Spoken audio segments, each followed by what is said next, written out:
Hey, it's Eat Free, Be Free, and I want to talk to you a little bit about making your own powerful fertilizer.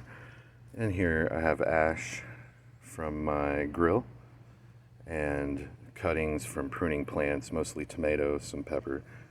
And then here I have a bowl of banana peel that has soaked in water, resulting brownish liquid will be absolutely full of potassium.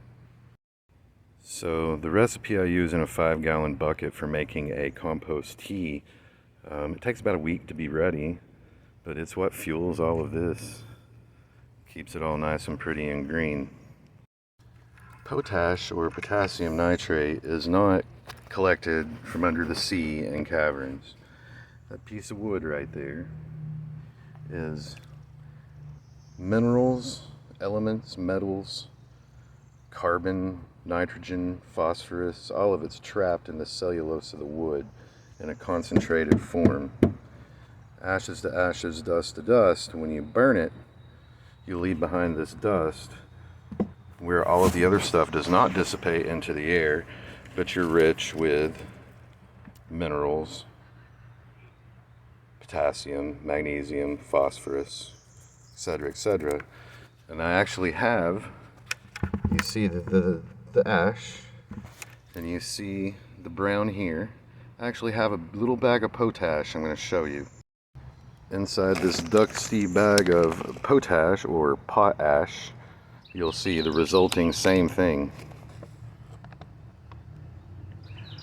So when you're scrambling around looking for potash, it's not in the bottom of the sea trapped in a cavern, making it hard to get to and expensive.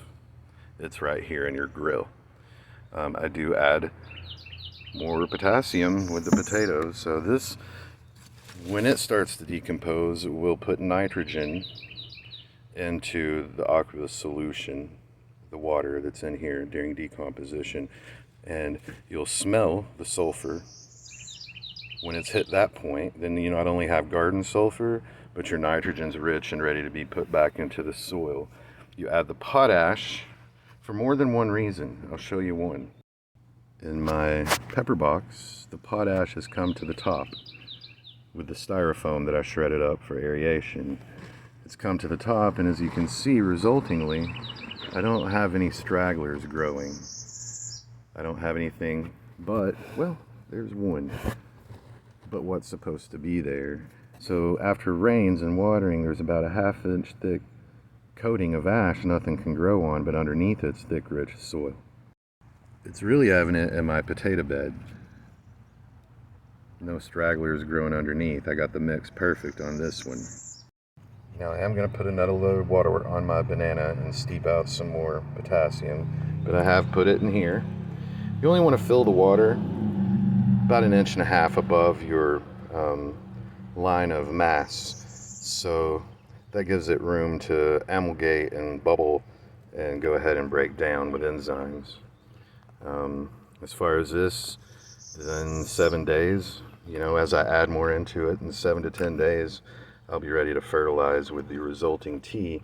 I'll fill it up to here, stir it up real good, and go through and fertilize. And this is a repetitive thing. As long as you grill food, harvest bananas or eat bananas, and I do have a banana plant, and burn wood, you have your fertilizer. Now, ammonia, that's a whole nother story, and I have it ready and prepared to put in here already. What I do for ammonia nitrate is I take my cat litter boxes, get the pea clumps, put them in another bucket that has a filter, and screen out all the clay, collect the water, let it dry, and add it in here. So there's your ammonia, there's your potassium, your phosphorus is in here, your nitrogen is in here, all your NPK plus is right here. There you go, that's it.